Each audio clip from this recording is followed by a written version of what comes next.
Welcome to another tech video. Today we're going to be going through your question, answering it, and hopefully finding that solution for you.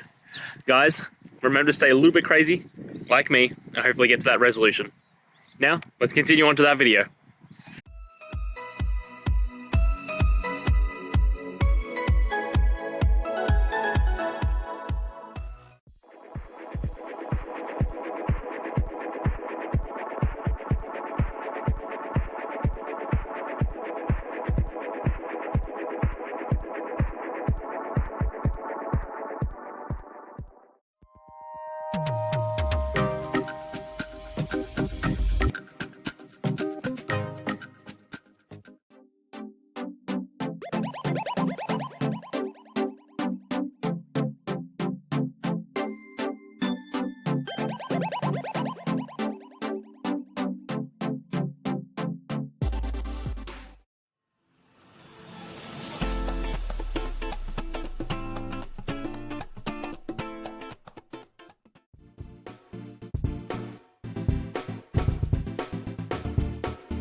And that's it, guys. We've gone through the solutions and I'm hoping that it resolved your issue.